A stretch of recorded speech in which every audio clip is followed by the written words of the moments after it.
kita sambung lagi dengan crystal defect yang lain. Okey, tadi kita dah bincangkan berkaitan dengan point defect. Kita teruskan lagi dengan defect yang seterusnya iaitu line defect. Line defect dia berlaku pada one dimension. Ubah bentuk logam dia berlaku apabila satah kristal tergelincir. Okey, kita akan tengok pada bahan zinc yang berada pada struktur kristal HCP, hexagonal closed pack. Okey. Zinc dia dikenakan tension force. Okey, dia kenakan tension force pada zinc dan dia akan mengalami pemanjangan. Okey, semasa dia mengalami pemanjangan ni, satah kristal dia akan tergelincir. Dia tergelincir melepasi antara satu sama lain. Keseluruhan satah kristal ni dia tak tergelincir secara serentak. Dia berlaku satu demi satu. Kesan daripada ubah bentuk logam tadi, bila mana satah kristal tu tergelincir, dia akan menyebabkan dislocation defect. Okay, dislocation defect ni dia bergerak akibat tegasan ricih.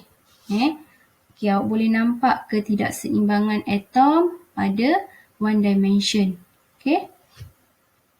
Dia berlaku melibatkan pecahan dan sambungan dan hanya pada garis-garis tertentu pada plane. Pergerakan satah tadi akan melibatkan pemecahan ikatan dan pembentukan ikatan baru. Ini adalah dislocation image. Dislocation image ni awak boleh tengok menggunakan TEM. TEM ni ialah transmission electron microscope. Dia adalah teknik untuk kita observe features pada small specimen. Dislocation tadi dia terbahagi kepada 3 keadaan. Keadaan yang pertama, dislocationnya berlaku pada edge. Okey. Kita panggil dia sebagai edge dislocation. Okey. Edge dislocation ni dia terjadi bila mana dalam unit sel awak, dalam susunan atom yang tersusun dan padat ni, dia berlaku penambahan separuh satah atom ke dalam struktur kristal. Okey.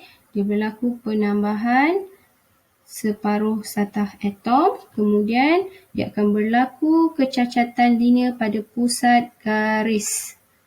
Edge dislocation line berlaku pada hujung penambahan satah tadi.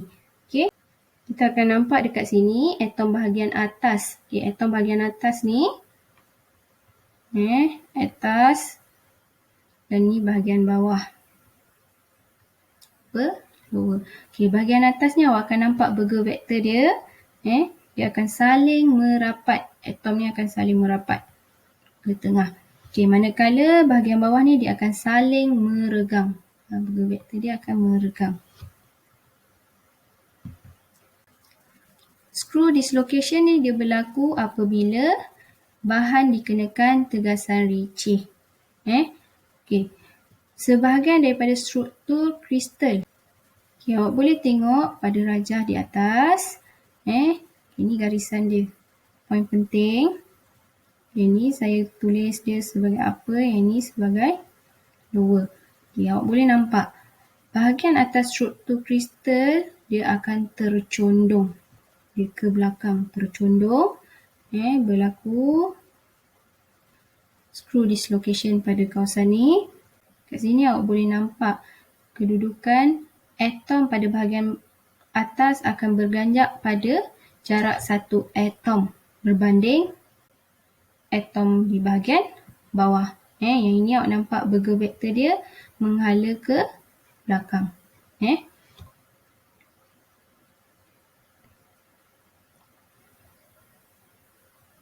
Dislocation yang ketiga ialah mixed dislocation. Okay, mixed dislocation ni dia berlaku bila mana edge dislocation dan screw dislocation berlaku serentak pada sesuatu bahan. Okay. Kebiasaannya mixed dislocation adalah defect yang paling kerap berlaku. Defect edge dislocation dan juga screw dislocation dia jarang berlaku secara sendiri sahaja. Biasa dia memang akan berlaku serentak. Okay, dekat sini awak boleh nampak lah. Herotan dia berlaku dan bercampur dengan edge dislocation. Magnitude dan arah herotan kita nyatakan dalam vektor Berger. Okay, yang ini awak nampak inilah edge dislocation. Ini pula adalah screw dislocation. Okay. Perkara yang menghalang pergerakan dislocation ni dia akan meningkatkan tegasan Ritchie. Sekaligus sebenarnya dia boleh menguatkan lagi struktur pada logam tersebut. Dan ni awak boleh nampak lah tegasan Ritchie dia menyebabkan dislocation bergerak di sepanjang satah gelinciran sehingga meninggalkan bahagian lattice dan menyebabkan ubah bentuk plastik. Yang ni mix lah. Mix dislocation. Okay, ke atas ni dia ada edge dislocation dan juga screw dislocation. Okay, kalau kata edge dislocation, macam mana dia boleh berlaku? Okay, edge dislocation ni jenis daya yang bertindak pada bahan awak adalah tension dan juga compression. Ini adalah edge.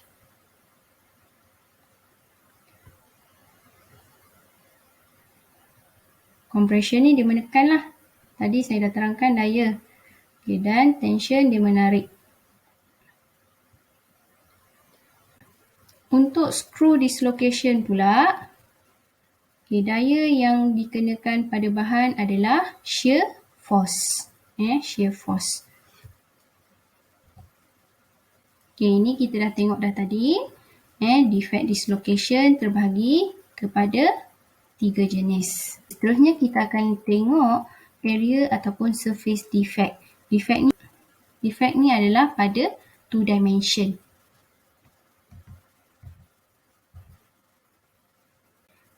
Untuk area defect ni saya hanya terangkan grain boundaries sahaja. Okay, untuk grain boundaries ni dia adalah sempadan yang mengasingkan kristal. Grain boundaries ni dia terhasil semasa proses solidification tadi. Okay, yang itu awak boleh rujuk balik pada slide yang awal. Okay, grain boundaries ni dia adalah sempadan yang memisahkan struktur kristal yang memiliki orientasi ataupun susunan kristalografi yang berbeza. Kat sini awak boleh nampak di antara ruang sempadan ataupun boundaries dia terdapat ketidaksepadanan atom-atom transisi di antara grain dan juga grain yang bersebelahan. Okay, sudut untuk grain ni kita boleh tengok. Okay, ni kita tengok sudut. Macam mana kita nak tengok sama ada dia low angle ataupun high angle grain boundaries. Yang ini awak just tengok susunan atom pada grain boundaries. Awak akan ambil angle of misalignment. Okay. Yang ini kita nampaklah low boundaries. Yang atas adalah high angle grain boundaries. Okay, kebiasaannya impurities atom dia akan berada pada grain boundaries. Sebab tenaga bagi impurities atom ni dia lebih tinggi.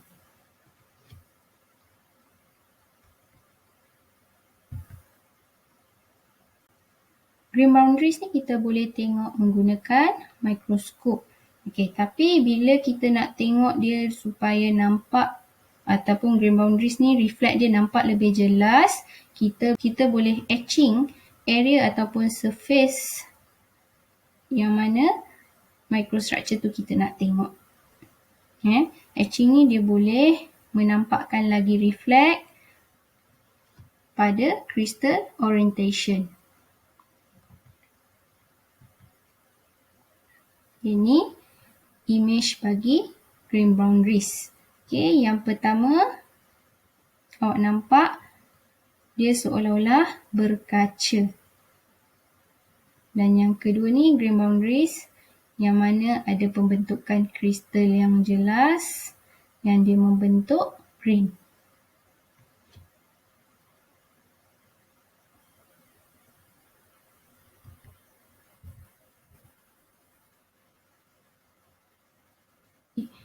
Sampel awak yang merah ni ni sampel ataupun awaknya bahan. Okay, spesimen kita ni kita akan tengok bawah mikroskop. Okay, surface ataupun permukaan yang kita nak tengok ni kita akan polish lah supaya dia boleh reflect ataupun dia boleh menampakkan lagi dia boleh menampakkan lagi image microstructure awak. Dia akan visiblekan lah. Dia akan visiblekan grain boundaries. Okay. Grain boundaries ni sebenarnya dia merupakan defect. Grain boundaries ni sebenarnya dia merupakan defect dan grain boundaries ni sebenarnya boleh nampak lebih jelas bila awak etching surface specimen awak. Okay. Dan grain boundaries dia reveal as dark line. Awak nampak dark line ni.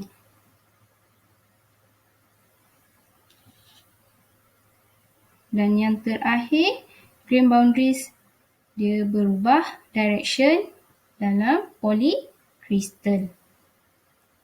Kita ada satu formula untuk mengira grain size number. Okay, formula yang kat bawah ni awak boleh rujuk. N besar ni dia adalah number of grain per square inch. At 100 times magnification. Maksudnya dia adalah pembesaran 100 kali ganda daripada actual size. Size sebenar. N kecil ni adalah ASTM grain size number.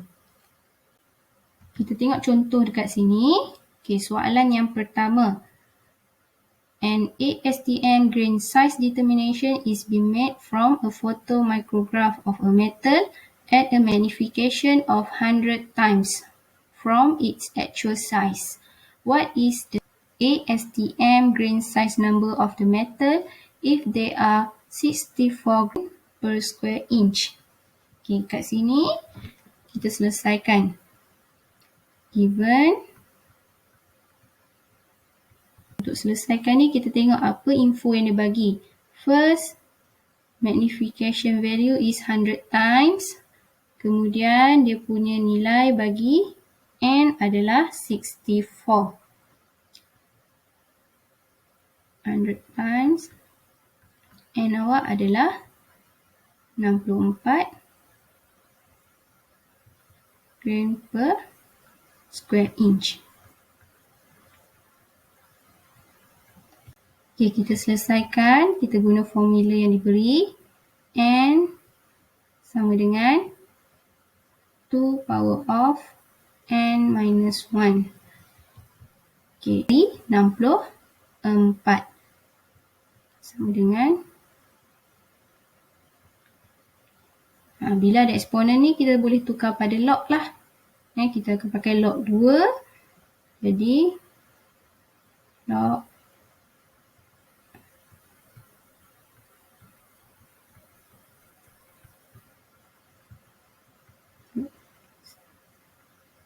boleh kira guna kalkulator.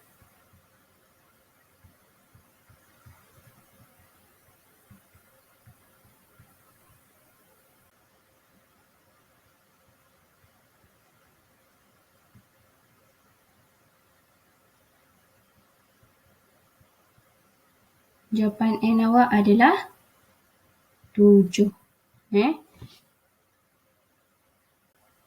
Grain size number awak adalah 7. Soalan nombor 2 ni awak boleh cuba buat. Okay, kita nampak dekat situ dia bagi nilai N. 60 ni adalah N. 200 times. Dia tengok 200 kali ganda besar daripada saiz asal. Okay, yang ini selesaikan macam mana? Sebab formula ni digunakan untuk 100 times. Okey. Kat bawah ni sebenarnya dah ada solution. Awak boleh selesaikanlah. Dan dia ada bagi tahu kenapa 200 bahagi 100 dan dikuasa 2-kan. Ini awak boleh baca pada bahagian bawah. Okey, secara kesimpulannya kita tahu grain boundaries yang terbentuk pada dua dimensi ni, dia memisahkan ataupun dia mengasingkan region material yang mempunyai crystal structure yang berbeza dan juga kristalografi yang berbeza. Yang boleh nampaklah macam mana rupa grain boundaries. Yang ni twin boundaries. Yang ini saya tak cover tapi saya terangkan sikit lah. Twin plane ni dia adalah region yang mana mirror image structure wujud melintasi boundaries. Dia terbentuk semasa plastic deformation dan recrystallization process. Ni pun dia untuk menguatkan lagi struktur metal. Yang terakhir kita akan tengok volume defect, iaitu defect yang berlaku pada 3 dimension. Volume defect ni dia adalah kecacatan yang lebih besar berbanding defect-defect yang lain. Yang ini defect yang mudah dikesan menggunakan mikroskop berbanding defect-defect yang sebelum ni. Defect ni biasa berlaku ketika pemprosesan dan fabrikasi sesuatu bahan. Ini contoh-contoh bug defect lah yang saya dah sebut sebelum ni. Kita ada beberapa jenis. Pores, crack, foreign inclusion dan juga other phases.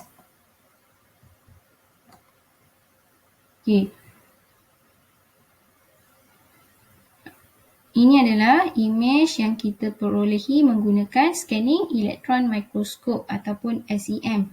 Yang first adalah void. Ada volume defect lah. Dan yang kedua ni dia adalah micro crack.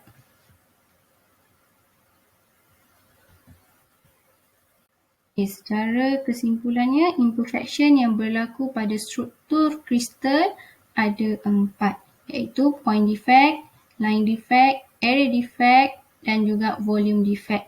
Imperfection ni dia berlaku pada solid phase.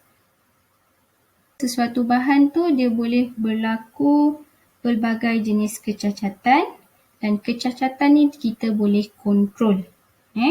Dan kecacatan yang berlaku ataupun imperfection ni dia boleh memberi kesan pada sifat bahan. Dan kecacatan yang berlaku pada struktur kristal ni ada masa memang kita perlu dan ada masanya memang kita tak nak dia berlaku. Itu saja untuk topik imperfection. Kita akan continue dengan diffusion in solid. Terima kasih.